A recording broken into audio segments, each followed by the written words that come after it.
마태복음 27장 우리 11절로 14절까지 우리 한 목소리로 합독을 해보겠습니다. 예수께서 총독 앞에 섰음에 총독이 물어 이르되 네가 유대인의 왕이냐? 예수께서 대답하시되 내 말이 옳도다 하시고 대제사장들과 장로들에게 고발을 당하되 아무 대답도 아니하시는지라. 이에 빌라도가 그들이 너를 쳐서 얼마나 많은 것으로 증언하는지 듣지 못하냐 하되 한마디도 대답하지 아니하시니 총독이 크게 놀라워하더라. 총독이 크게 놀라워하더라. 무엇 때문에 놀랐지요? 엄청난 고발을 쏟아내는데 거기에 대해서 단 한마디도 대꾸를 안 하시는 예수님의 모습에 놀랐다. 그렇게 얘기를 합니다. 일반 상식적이지 않지요. 원래 고발이라고 하는 것은 당사자가 아닙니다. 당사자가 아닌 제3자들이 저 사람 나쁜 놈이에요 하고 고발하는 거거든요. 당사자도 아니에요. 당사자가 하는 거를 고소라 그러고 제3자들이 하는 게 고발인데 제3자들이 그렇게 열릴 일도 없어요. 예수님께 뭐 그렇게 억하심정이 많아가지고 온갖 제목을 다 들이대고 저놈 죽이라고 난리를 펴니다. 그런데 예수님이 거기에 대해서 단 한마디도 말씀을 안 하시더라. 물론 뭐 그렇다고 해가지고 그들이 정죄하는 것을 다 그대로 그 죄를 다 인정한다는 얘기는 아니겠죠. 아니겠는데 어쨌든 이거는 일반적이지는 않아요. 상식적이지는 않아요. 일반적으로 나에게 피해를 입은 사람이 고소를 하면 그 사람한테 미안하다고도 하고 뭐 자관 내 잘못을 시인을 해야겠죠. 제3자들이 막 이러쿵저러쿵 떠드는데 거기에 대해서 억울해서라도 말을 할 텐데 일체 말을 안 했다. 이게 희한하다. 희한한 거죠. 그냥 그들이 봤을 때 희한한 거예요. 그런데 결론적으로 말씀드리자면 성경대로 되느라고 그런 거예요. 성경에 보면 아무런 죄가 없는 어린 양이 도수장으로 끌려가는데 도수장으로 끌려가니까 곧 죽는 거 아니에요? 그런데 일체 거기에 대해서 항변을 안 했다. 그렇게 예언이 되어졌는데 그 예언의 말씀을 이루느라고 이렇게 되어졌다. 26장부터가 어린 양 제물로 준비가 되시고 27장에서는 이제 정죄를 당하고 그들의 죄를 전가를 받는 그런 모습입니다. 전가를 받으려니까 당신의 죄는 하나도 없지요. 하나도 없는데 자기들을 고발하는 자들의 죄를 다 뒤집어 쓰는 거예요. 그러니까 남의 죄를 다 뒤집어 쓰는 거예요. 다 뒤집어 쓰고 십자가의 제물로 죽어지시는 그러한 속죄주에 대한 증거를 하시느라고 27장에서는 어찌 보면 억울하게 잡히고 억울하게 누명을 쓰고 억울하게 고발을 당하고 그리고 정말 거기에 대해서 저항하지 아니하시고 그것을 그대로 다 받아들이시는 겁니다. 죄를 다 전가받는 거예요. 이게 바로 어린 양이 자신은 깨끗하지만 다른 사람들의 죄를 뒤집어 쓰는 그런 모습이다 그 말이죠. 자, 27장 11절로부터 지금 14절의 말씀을 할 차례인데요. 그러기 전에 먼저 예수께 대한 불법 재판이 있었고 그래서 총독 빌라도에게 넘겨졌습니다. 거기서 이제 사형에 해당하다고 하는 그런 정죄를 받게 되어지죠. 그걸 보고 가룟 유다는 그만 목매어 죽습니다. 그리고 아주 비참한 결말을 맞게 되어지죠. 이거 보면 인간적으로는 가룟 유다가 그래도 양심은 있었다, 이렇게는 볼 수 있죠. 양심은 있는데 그 양심에 꺼리는 걸 갖다가 해결하는 방법으로 뭘 택했냐면 자결을 한 겁니다. 이거는 올바른 그 자세는 아니죠. 결코 그거는 올바른 자세가 아니에요. 사실은 예수님은 어차피 정죄를 받기 위해서 오셨어요. 그랬으니까 모든 사람이 예수를 향해서 죄인이라고 하는 것은 어찌 보면 당연한 순서예요. 가룟 유다도 그 중에 한 사람이었어요. 그런데 어쨌든 다 정죄를 했는데, 정죄해서 예수님이 그 죄값을 받고 당신이 죽어지는 것은 어찌 보면 필연적인 일이에요. 그런데 그 뒤에 그 죄 문제를 그러면 예수께 완전히 넘겨놓고 예수를 통해서 죄사함을 완전히 넘기기만 하면, 이건 이제 한 가정입니다. 내 죄가 온전히 그 예수께 다 넘어가 버리면, 그러면 나는 뭐가 되죠? 이론적으로 생각해 봅시다.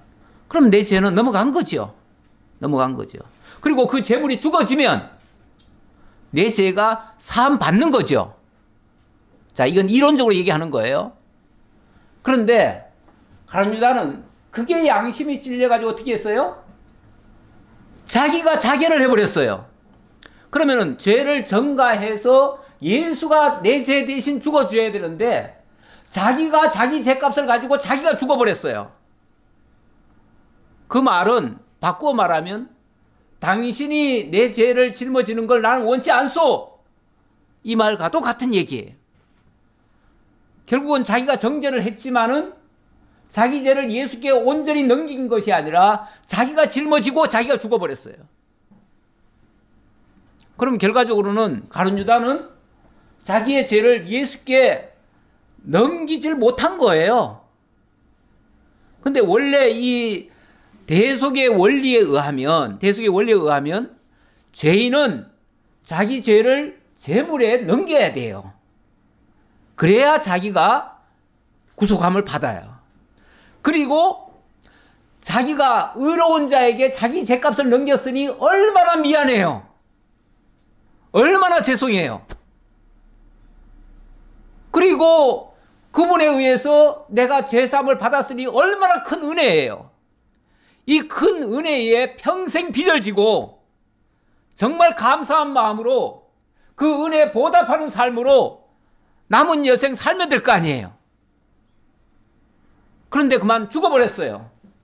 나는 내 죄값을 지고 나는 죽겠노라 그러고 죽어버렸어요. 그러면 그 은혜에 대해서 보답할 길이 있나요? 감사할 길이 있나요? 끝나버린 거예요. 어찌 보면 가룟 유다가 어차피 우리 모든 죄인이 다 예수께 넘길 죄들인데 그 대속함을 못 받은 셈이 돼버렸어요. 결과적으로. 그래서 가룟 유다는 어찌 보면 양심적으로는 자기가 자결을 했으니까 그래도 양심이 있구나라는 얘기는 들을 수 있겠지만 그거는 가장 안 좋은 방식이에요. 가장 안 좋은 방식이에요. 자기가 자기 죄값으로 죽겠다는 거 깨끗한 것 같지만은 가장 안 좋은 방법이에요. 이 대속의 원리에 의하면 그렇다는 얘기예요. 그렇게 이해를 해주시고요.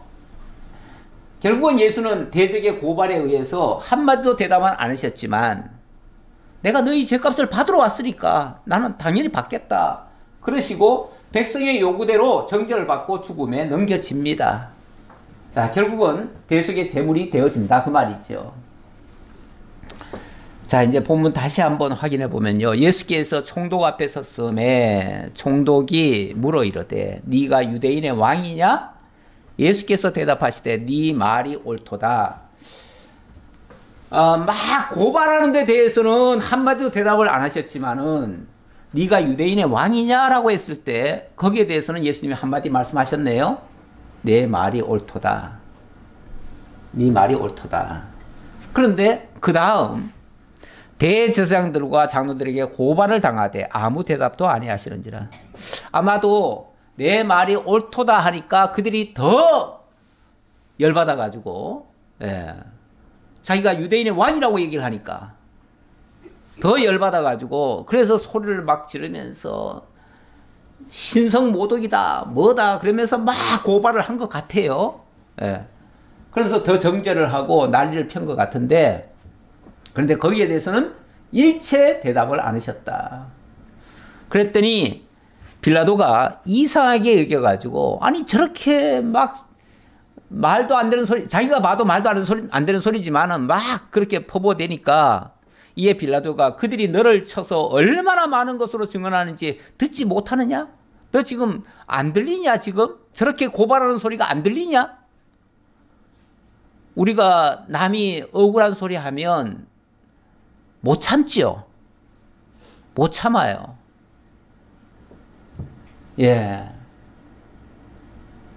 그래서 그냥 발끈합니다. 발끈하고 거기에 대해서 나는 그런 적이 없다. 뭐 나는 억울하다. 뭐 별의별 소리가 다 나오겠지요. 어쨌든 그런 얘기를 하면 그거는 사실은 자기가 거기에 대해서 책임을 안 지려는 자세겠지요. 근데 예수님은 어쨌든 대답을 한마디도 안 했다. 한마디도 대답치 아니하시니 총독이 크게 놀라워하더라. 뭐 놀랄 거는 물론 총독 입장에서는 놀랄 일이지만 우리 입장에서는 당연히 재물이시기 때문에, 재물이 돼야 되기 때문에 이 모든 사람들이 자기네 죄값을 막 뒤집어 씌우는 거예요. 뒤집어 씌우는 거를 당신이 그냥 다 받으시는 거예요. 거기에 항변할 이유가 없어요. 이사야 53장 7절에 보니까 그가 곤욕을 당하여 괴로울 때에도 그의 입을 열지 아니하였으며, 이게 이제 이사야 선지자가 장차 예수 그리스도께서 이런 고난을 받으시고 죽으실 것에 대한 예언을 한 거 아닙니까? 그 장면이 이 얘기예요. 그렇게 고통을 받고 온갖 욕설을 다 듣고 온갖 고발을 다 당할 때도 입을 열지 않았대요. 마치 도수정하러 끌려가는 어린 양과 털 깎는 자 앞에서 잠잠한 양같이 그의 입을 열지 아니하였도다. 그는 곤욕과 신문을 당하고 끌려갔으나 그 세대 중에 누가 생각하기를, 진짜 어떻게 보면 이사야가 예수님 당시의 그 상황을 생생히 눈으로 보고 이야기하는 것 같잖아요. 그렇죠? 보고 이야기하는 것 같아요. 그는 곤욕과 신문을 당하고 끌려갔으나 그 세대 중에 누가 생각하기를 그가 살아있는 자들의 땅에서 끊어지면 마땅히 형벌받을 내 백성의 허물 때문이라 하였으리요. 그게 내 죄값이라고 누가 생각했겠느냐 그 말이죠. 아무도 생각 안 한. 그런데 사실은 자기 백성의 죄를 짊어지기 위해서 그렇게 하신 거였다 라고 소개해주는 장면이 되겠습니다. 자, 그리고 15절로 26절입니다. 여기서는 백성의 요구대로 정죄를 받고 결국은 죽임에 넘겨지는 예수님의 모습입니다. 명절이 되면 총독이 무리의 청원대로 죄수 한 사람을 놓아주는 전례가 있더니 그때에 바라바라 하는 유명한 죄수가 있는데, 그들이 모였을 때에 빌라도가 물어 이르되 너희는 내가 누구를 너희에게 놓아주기를 원하느냐, 바라바냐 그리스도라 하는 예수냐 하니, 이는 그가 그들의 시기로 예수를 넘겨준 줄 알미더라. 이 빌라도의 판단이 뭐였냐면, 자기가 이렇게 신문을 해보니까 예수께 무슨 죄라고 하는 걸 찾을 길이 없어요. 찾을 수가 없어요. 그러면 이 사람은 분명히 무슨 죄 때문이 아니라 자기 백성들로부터 뭔가 굉장히 심각한 뭐 어떤 시기를 당하고 있구나 라고 판단을 한 거예요. 그 판단까지는 그래도 제법 똑똑한 사람 아닙니까? 명색이 로마를 대표해서 와가지고 지금 유다를 다스리는 사람인데 똑똑하겠죠. 그 사람이 냉철하게 판단해 볼 때 예수는 죄가 없다. 그러나 아마 이 백성들로부터 엄청난 시기를 당하고 있는 것 같다. 그러니 어찌 보면 좀 아까운 사람이에요. 그래서 아까 질문도 네가 유대인의 왕이냐? 라고 물은 것도 네가 그렇게 말한 적이 있느냐? 라고 하니까 예수님이 네가 말했다. 뭐 내가 옳다 아니다 라고 얘기한 게 아니라 네가 그렇게 네 말이 옳다. 이렇게 지금 답변을 했어요. 그러면은 만약에 잘못이라면 그게 잘못일 텐데 그게 저들에게 어떤 시기거리를 산 것 같은데 그거 가지고 사람 죽일 일은 아니거든요. 그걸로 사람 죽일 일은 아니에요. 그러니까 아마도 저 사람을 살릴 수 있는 방법, 아마도 저 사람보다 훨씬 더 악질인 사람을 꺼내놓고 그 사람과 이 사람을 대조를 하면서 지금 마침 유대인 명절 아닙니까? 명절이니까 명절에는 원래 이 죄수를 사면해주는 그런 전례가 있습니다. 항상. 그래서 사면을 해줄 수 있는 권한이 자기한테 있는데 너희들이 만약에 두 사람을 아주 최악질을 사람을 한 사람 꺼내놓고 이 사람과 예수 중에 너희가 둘 중에 누구 하나를 고르면은 그래도 덜 나쁜 사람을 고르겠죠? 그 사람을 살려줄 요량으로 이렇게 제안을 한 겁니다. 일부러 최고 악질인 사람을 하나 데려온 거예요. 그 사람이 누구냐면 바라바라고 하는 사람이에요. 16절에 보니까 바라바라 하는 유명한 죄수가 있는데 이렇게 얘기하잖아요. 유명한 죄수. 유명한 죄수란 말은 그냥 보통 무슨 조그마한 범죄 저지른 사람이 아니고 사회를 아예 떠들썩하게 만든, 전 나라를 그냥 휘청하게 만든, 나라가 한때 위험에 빠질 정도로 위험하게 만들었던 사람이에요. 이 사람을 꺼내놓고, 이 사람도 물론 사형수인데 꺼내놓고 이 사람과 예수, 자, 둘 중에 너희들이 하나를 골라라.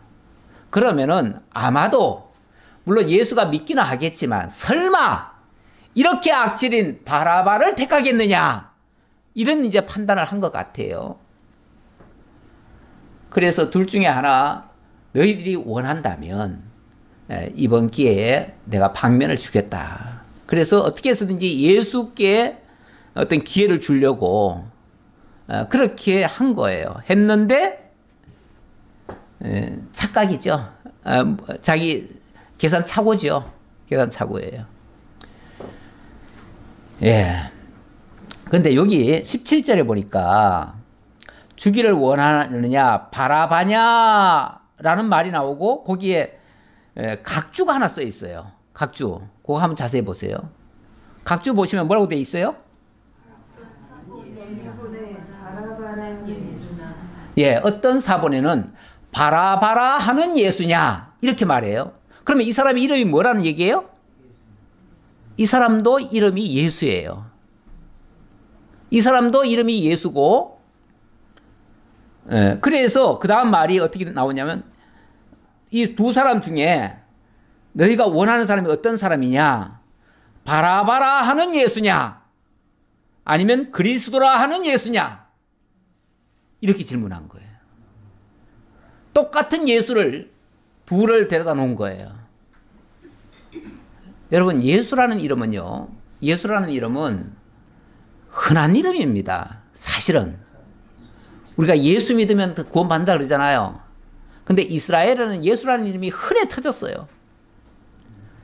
얼마 전에 그 KBS 그 다큐에 하나 나온 게 있는데 뭐가 나왔냐면 그러니까 팔레스타인에 있는 예수와 유대에 살고 있는 마호멧인가요? 아니 뭐 자관 그 이슬람식 이름. 그러니까 유대인 중에 이슬람식 이름을 가진 사람이 있고 팔레스타인 중에 기독교적 이름을 가진 사람이 있어요. 그런데 이 아이들은 서로 간에 그거를 거기에 무슨 벽이 없어요. 장벽이 없어요. 그래서 아이들끼리는 그냥 같이 뛰어놀아요. 같이 그냥 막 재밌게 뛰어놀고 있어요. 근데 어른들이 저들은 우리와 종교가 달라. 예, 이러면서 서로 반감을 하고 있거든요. 근데 예수라는 이름은 그냥 흔해 터진 이름이에요, 사실은. 근데 우리는 지금 저 이방 땅에 살다 보니까 예수라는 이름을 잘 안 쓰죠. 그러니까 우리는 예수라는 이름이 딱 한 번만인 줄 알아. 그런데 예수라는 이름은 그냥 일반 고유 명사들이에요. 그러니까 일반 사람들의 이름이에요. 그냥 이름 중에 하나예요. 그런데 그 예수가 그냥 예수가 아니라 그리스도인 예수 또는 바라바인 예수, 이럴 수는 있는 거예요. 그러니까 이 바라바라고 하는 것, 그리스도라고 하는 것은 어찌 보면 이름이 아니라 그의 사역적인 면이에요. 그러니까 바라바라 하는 예수라는 말은 그의 본명은 예수인데 그 사람은 정치적 메시아를 꿈꿨던 사람이에요. 이 사람이 뭐 하던 사람이냐면 유대 열심당원이에요. 유대 열심당원은 우리나라 옛날에 일제시대로 말하자면 독립운동가예요. 독립운동가니까 뭐예요? 때때로 사회운동을 하잖아요. 뭐 히로히토를 그냥 죽이기도 하잖아요. 폭탄 던져가지고 죽이기도 하고 막 이러잖아요. 쉽게 말하면 그런 일을 한 사람이에요. 그러니까 이 사람이 무슨 일을 한번 하면은 그냥 나라가 들썩한 거예요. 그래서 어찌 보면 이제 잡혀서 죽게 된 사람이에요. 정치적인 예수. 네. 또 하나는 그리스도라 하는 예수. 그리스도라 하는 예수. 그러니까 우리가 예수를 믿는다 할 때는 그냥 예수를 믿는 게 아니라 예수 그리스도를 믿는 것이고 예수가 그리스도이심을 믿는 것이고 그리스도라 칭하는 그 예수를 믿는 거죠. 그렇죠? 그 예수를 믿을 때 우리가 진짜 믿음의 대상을 바로 지목을 하는 거죠. 그렇지 않고 그냥 예수 믿으면 예수 안에 모든 것이 다 있다 이래버리면 예수라는 이름은 세상에 흔해 터진 이름인데 그렇게 우리가 믿는 것은 올바른 자세는 아니다. 그리스도이신 예수를 믿어야 된다. 그래서 그 베드로가 고백할 때도 그렇게 얘기하잖아요. 예. 주는 그리스도시요 살아계신 하나님의 아들이시니이다. 그러니까 예수를 그냥 예수로 보는 게 아니라 예수가 하나님의 아들이고 영원하신 그리스도라는 사실을 믿습니다. 그 얘기잖아요.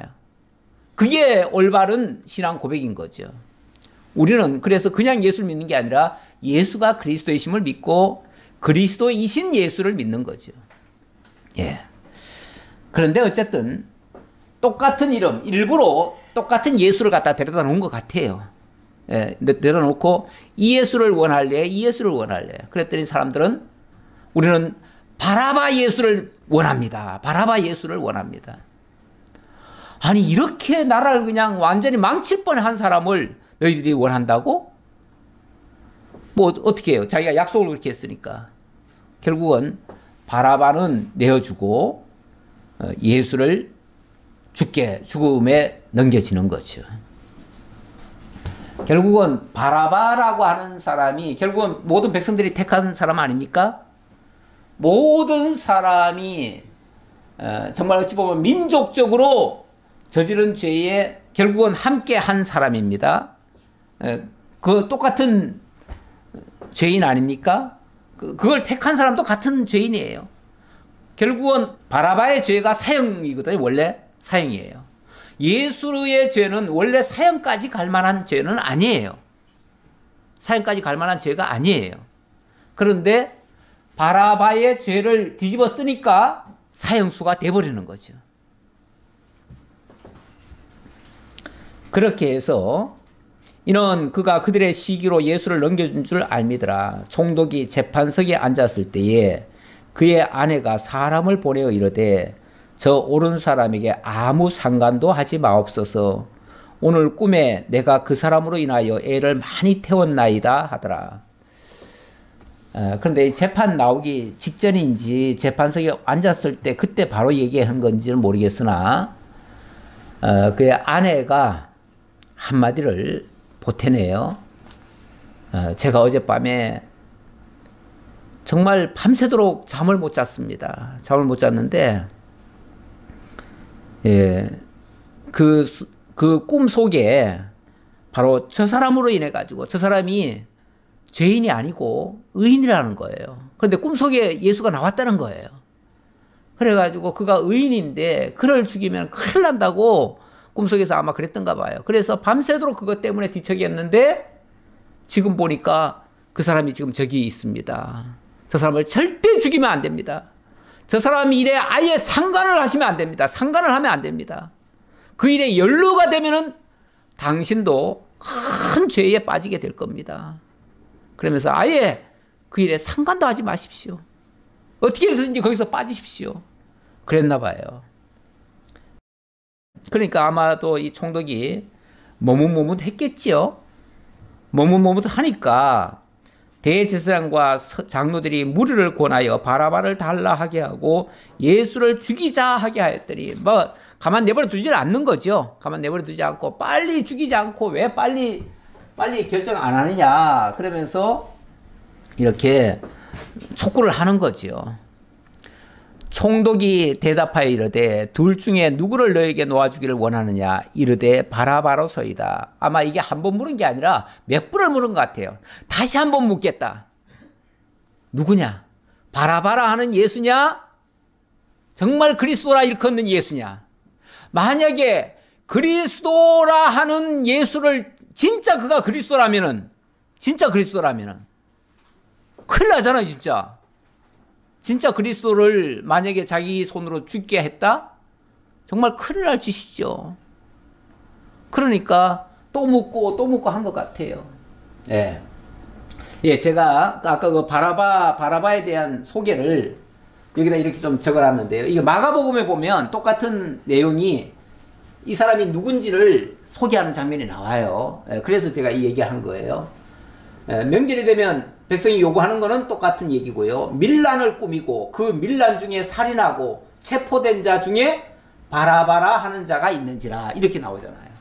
예, 결국 이 바라바라고 하는 사람 원래 그 유대인들은요 이름을 우리가 생각하는 그 본명만 쓰는 게 아니라 뭐 소위 말해서 예명 같은 그런 이름을 많이 쓰기도 합니다.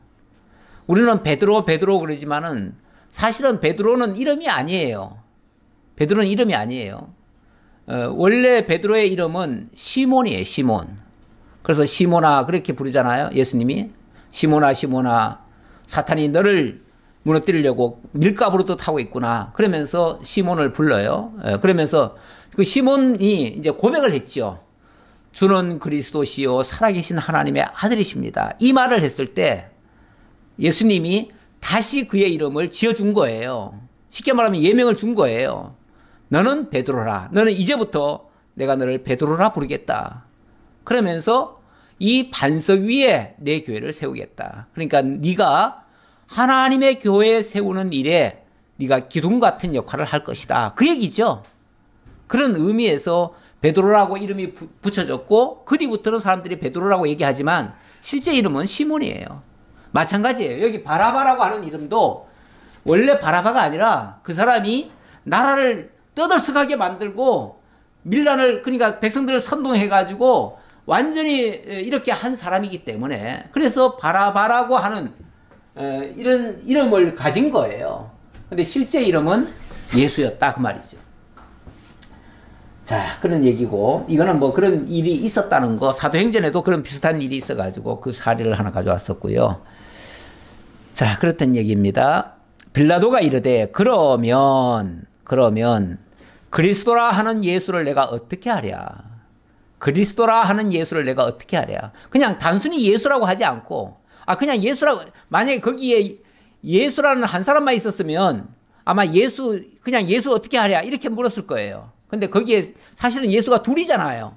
둘이기 때문에 바라바라 하는 예수와 그리스도라 하는 예수 그 둘을 지금 구분해서 얘기해야 되니까 그러면은 그리스도라 하는 예수는 어떻게 하랴? 근데 이거는 어찌 보면 구분하느라고 한 말 같기는 하지만 이 예수가 누구라는 걸 계속 강조하는 겁니까? 그리스도라고 하는 사실을 계속 강조하는 거죠. 이 예수가 그리스도다. 그리스도다. 어찌 보면 그 빌라도의 입에서도 예수는 그리스도다라고 계속 얘기하는 중이에요, 지금. 그렇죠? 예, 물론 뭐 그가 진짜 그리스도인 줄을 믿고 한 말은 아닐 수 있겠지만, 그러나 계속 그의 입에서도 예수는 그리스도라고 지금 계속 소개하고 있는 중이에요. 우리 하나님의 정말 얼마나 지혜로우신 섭리입니까? 사형장에 끌려가는 그 예수, 이제 그 바라바의 죄를 대신 짊어지고 죽어가는 예수, 그 예수는 그리스도다라고 지금 계속 빌라도의 입으로 증거를 해요. 어떤 사람이 그래요. 빌라도는 참 억울하다고요. 우리 예수 믿는 사람들 입에서 매일같이 사도신경을 통해서 뭐합니까? 빌라도에게 고난을 받은 사람. 마치 빌라도가 그냥 예수를 죽인 것처럼, 빌라도가 예수를 죽인 것처럼. 그래서 빌라도는 좀 억울하다, 이런 얘기를 하는 사람이 있어요. 그래서 그 창작극에도 보면 빌라도의 고백이라는 게 있어요. 예, 그런 연극도 있는데, 빌라도가 어떻게 보면 좀 억울한 거예요. 살리려고 이렇게 애를 썼잖아요. 그렇죠? 그리고 예수가 그리스도라고 이렇게 지금 증거하고 있잖아요. 물론 그가 믿든 안 믿든, 예, 어쨌든 그런 로마인으로서 객관적으로 봤을 때 그리스도라 일컫는 예수, 그리스도라 하는 예수, 자기가 봤을 때는 전혀 죄인이 아니고 정말 의인인데, 그런 사람을 어떻게 너희가 자꾸 죽이겠다고 하느냐. 그랬더니 그들이 다 이르되, 그들이 막 한 목소리로 외칩니다. 십자가에 못 박혀야 하겠나이다. 아예 그냥 주문을, 뭐 사형 제도도 여러 가지가 있어요. 사실은 여러 가지 그 사형법이 있어요. 예. 그렇잖아요. 이 세상에 사형 제도가 많습니다. 교수형도 있고, 뭐 유대인 법으로 말하자면 돌로 쳐서 죽이는 법도 있고, 뭐 최악의 사형법은 뭐 육실알이래요. 육실알 뭔지 알죠? 몸을 6조각 내는 거. 그 육실할 놈 그러잖아요. 어떤 사람은 자기 자식 보고도 저 육실할 놈 그러는데 몸을 6조각을 낼 놈이다 그 말이에요. 그러면 안 돼요. 예, 그런데 이거는 이제 십자가니까, 십자가는 그 네 쪽을 다 그냥 묶는, 그러니까 이 사형 제도가 여러 가지인데, 그걸 이 사람들이 굳이 꼬집어 가지고 뭐라 그럽니까? 예수는 십자가에 못 박혀야 하겠나이다. 왜 죽어도 왜 곱게 안 죽이고, 왜 곱게 죽일 수 있는 방법 있잖아요. 교수형 같은 거는 한순간에 그냥 딱 끝내잖아요. 아닌가? 뭐 그럴 수 있는데 굳이 십자가에 못 박혀야 되겠다는 거예요. 굳이 십자가에 못 박혀야 되겠다. 십자가라고 하는 거는 원래 이스라엘에는 사실은 십자가형이 없습니다. 없는데, 그러나 우리 성경에는 십자가는 없지만은 나무에 달린 자마다 저주받은 자라, 이런 말씀이 있어요. 그러니까 이스라엘 법에는 원래 그 법이 없지만, 그러나 좌우간 나무에 누군가 달렸다 하면 그거는 최고로 저주받은 죽음이에요. 그러니까 죽음 중에서, 이 사형제도 중에서 최악의 사형제도가 바로 십자가형이라는 거예요. 그거는 알고 있죠. 근데 마침 로마 사람들의 법에는 십자가형이 있거든요. 그러니까 로마 총독한테 와가지고, 때마침 로마 치하에 있었으니까 로마 총독이 와가지고 저 예수는 십자가형을 받아야 마땅합니다, 이렇게 얘기를 해주는 거예요. 그래도 우리 민족인데 조금 뭐 죽일 놈이긴 하지만 그래도 좀 곱게 죽도록 해주세요, 이렇게도 말할 수 있을 텐데 그렇게 안 하고 최악으로 죽여달라, 이렇게 악해요. 이렇게. 근데 이렇게 말하는 건 결국은 자기들이 그런 저주받아 마땅한 자들인데, 자기들의 죄를 갖다가 몽땅 예수께 뒤집어 씌워가지고 예수로 하여금 그 저주를 받게끔, 최악의 저주를 받게끔 이렇게 하는 모습이죠. 그랬더니 빌라도가 이르되 어찌미냐, 도대체 이게 무슨 일이냐 도대체. 물론 앞에서 다 얘기했어요. 다 얘기했으니까 죽여야 된다는 말은 이해되는데, 그래 너희들 정말 미워서 그렇게 죽이고 싶은 모양인데, 아니 죽이더라도 좀 곱게 죽일 수는 없냐 그 말이죠. 왜 꼭 십자가형을 해야 된다고 얘기를 하느냐. 어찌미냐, 무슨 악을 행하였느냐, 무슨 도대체 십자가형까지 받아야 될 죄냐 그 말이죠. 그랬더니 그들이 더욱 소리질러 이르되, 더욱 소리질러 이르되 십자가에 못 박혀야 하겠나이다 하는지라. 결국은 빌라도가 십자가에 못 박은 게 아니라 이스라엘 백성들이, 자기 동족들이 그냥 합세해서 예수를 십자가에 못 박은 겁니다. 어찌 보면 최악의 죄값을 그에게 다 뒤집어 씌운 겁니다. 결국은 자기들이 당해야 될 모든 죄값을 다 짊어지운 겁니다. 이게 이제 대속의 사형이에요. 대속의 죽음이에요. 그랬더니 빌라도가 아무 성과도 없이, 그러니까 여기 아무 성과도 없이란 말은 자기가 얼마나 노력했다는 겁니까? 그렇죠? 어떻게 해서인지 예수를 살려보려고 심지어는 최악질까지도 데려다 놓고 흥정도 해봤잖아요. 그리고 도대체 이게 무슨 죄냐, 이게 무슨 그렇게 십자가 죽일 죄냐 하고서 또 얘기도 해봤잖아요. 그런데 아무런 성과도 없었대요. 아무런 성과도 없었대요. 그러니까 자기의 노력은 최대한 해봤는데 소용이 없어요. 소용없는 정도가 아니라 계속 자기가 이렇게 자꾸 얘기하면 무슨 일까지 벌어질 것 같으냐 하면 밀란이 나려는 것을 보고, 만약에 자기가 한마디만 더 하면요 밀란이 날 것 같아요. 근데 이 총독들이 제일 두려워하는 게 하나 있습니다. 두려워하는 게 뭐냐면, 총독은 어쨌든 가가지고 그쪽 사람들을 다 지배를 하고 평온하게 해야 돼요.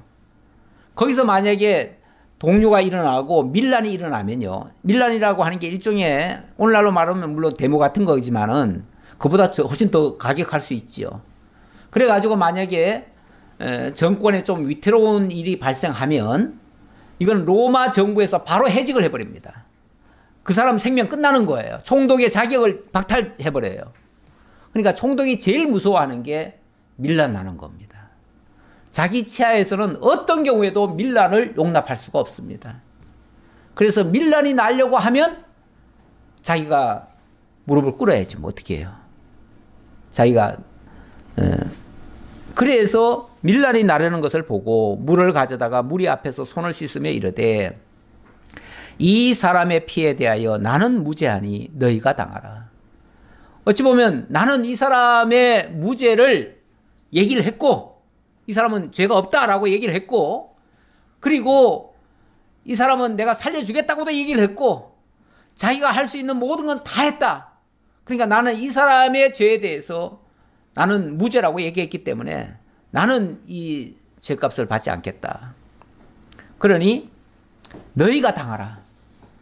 이 사람을 죽게 하는 거는 내가 죽게 하는 게 아니야. 다시 한번 말하지만 내가 하는 거 아니야. 너희가 다 당하라. 이렇게 얘기했네요. 이 사람 이렇게 얘기하면 이 사람은 이제 죄값 안 받을까요? 아까 가룟 유다, 자기가 그 죄책감을 느끼고 자결했기 때문에 그래도 양심적으로 깨끗했다라고 말할 수 있느냐, 그 말을 제가 서두에 말씀드렸어요. 결국 자기 죄를 예수께 안 넘겨준, 그리고 자기 죄값을 대로 자기가 죽어버렸어요. 그러면 깨끗한 것 같지만 자기 망하는 길로 간 거예요. 그것도. 이 사람도 어찌 보면 나는 이 사람에 대해서 무죄하다라고 했으니까 어찌 보면 죄를 안 넘긴 셈이죠. 자기는 안 넘긴 셈이기는 하지만 결국 안 넘겼다고 해서 죄값이 없느냐, 그건 아니에요. 어떤 면에서는 신학적으로 봤을 때는 자기의 모든 죄가 다 예수께 넘어가야 돼요. 저 사람이 죽는 게 내 죄값 때문에 죽었다라고 생각해야 돼요. 나도 죄인이었어. 그런데 내가 저 사람을 결국은 내가 받을 죄를 저 사람한테 뒤집어 씌웠어. 이렇게 가는 게 맞지. 나는 무죄하다. 이렇게 함으로써 자기 결백이 입증되는 건 아니다. 그 말이에요. 백성이 다 대답하여 이르되, 자, 이렇게 자기 발뺌을 하니까, 너희가 다 당하라 하니까, 백성이 다 대답하여 이르되, 그 피를 우리와 우리 자손에게 돌릴지어다 하거늘, 우리와 우리 자손에게 그 죄값을 돌리겠대요. 그 피값을 돌리겠대요. 이것도 정말 무책임한 거죠. 정말 무책임한 말이에요. 이 말도. 정말 모르니까 별별 소리 다 합니다. 원래 모르면 용감해요. 그렇죠? 모르면 용감하게 정말 할 말 못할 말 다 하고요. 해서는 안 될 일도 다 하고요. 무식하면 그래요. 이것도 정말 무식한 말이 돼버렸어요. 그 피를 우리와 우리 자손에게 돌릴지어다 하고, 이에 바라바는 그들에게 놓아주고 예수는 채찍질하고 십자가에 못 박히게 넘겨주니라. 이에 바라바는 그들에게 놓아주고 예수는 채찍질하고 십자가에 못 박히게 넘겨주니라. 결국은 십자가에 넘겨줬습니다. 그래서 예수가 결국은 정말 자기 백성들의 죄를 대신 짊어지고 십자가에 못 박히게 된 겁니다. 그 다음 장면은 이제 제물로 이제 바쳐지는 장면이에요. 조금 전까지는 정제되는 장면이고, 이제는 정제됐으니까 제물이 된 거죠. 죄를 다 짊어진 제물이 된 거죠. 짊어졌으니까 이제 죽어져야지요. 죄를 짊어졌으면 죽어지는 거예요. 마치 구약시대 때 어린 양에게 죄인이 그의 머리에다가 안수를 하면 죄값이 그 어린 양에게 넘어가잖아요. 그리고 나서는 그 양을 끌어다가 저 밖으로 끌고 가가지고 영문 밖에 가서 죽입니다. 불태워 죽입니다. 그 불태워 죽임 당하는 그것이 바로 예수님의 십자가입니다. 예수님이 내가 받을 세례가 있으니 그 세를 받기까지 얼마나 답답하냐, 이런 표현을 하셨는데, 그거는 바로 예수님이 받으실 불세례를 가리킨 것이었다, 이렇게 얘기를 하고, 그 불세례라고 하는 것은 구약시대 때 번제단 위에 그 제물을, 소를 올려놓고 그 소를 네 다리를 다 묶습니다. 네 기퉁에다가, 기퉁에 뿔이 있어요. 네 기퉁에다 뿔을 묶고, 그리고 거기서 불을 살라서 온전히 다 태워드리죠. 바로 그 모습이, 그 번제단의 네 기퉁이에 손발이 묶이는 것이 바로 예수님이 십자가에서 손발이 묶여가지고 거기서 죽임 당하는 것과 똑같다, 그 말이죠. 똑같은 거예요. 그게 하나의 예표적인 사건이었고, 실제는 예수님의 십자가였다. 그래서 구약의 번제단은 바로 예수님의 십자가였다. 그렇게 이해할 수 있겠습니다. 자, 오늘 여기까지 해야 되겠네요. 기도하겠습니다. 아버지, 감사합니다. 예수님께서 우리 죄값을 담당하시기 위하여 정말 항변 한마디 안 하시고 그 온갖 고발을 기꺼이 받으시고, 그리고 죄수의 모습으로 십자가형을 받으셨습니다. 주님께 그 죄를 전가한 죄인들이 이제 구속함을 받는다는 이 놀라운 사실, 저희들도 그때 있었으면 똑같이 예수님을 십자가에 못 박아 죽였을 저희들입니다. 아버지 하나님, 이렇게 사악한 저희들에게 그리스도를 통해서 대속의 죽음을 죽어주시고 우리를 대신하여 희생양이 되어주신 것 너무나 감사합니다. 깨닫고 보니 전적인 하나님의 은혜였습니다. 하나님의 긍휼로 말미암아 우리가 이제 그리스도 예수 안에서 거듭나고 하나님의 사람으로 새롭게 태어났습니다. 이제는 그 하나님의 은혜를 늘 가슴에 지고 안고 또 그 예수님의 그 십자가를 생각하며 우리도 내 몫에 태인 나의 십자가를 지고 나아가는 저희 모두가 되도록 함께해 주옵소서. 감사드리옵고 예수님 이름으로 기도하옵나이다. 아멘.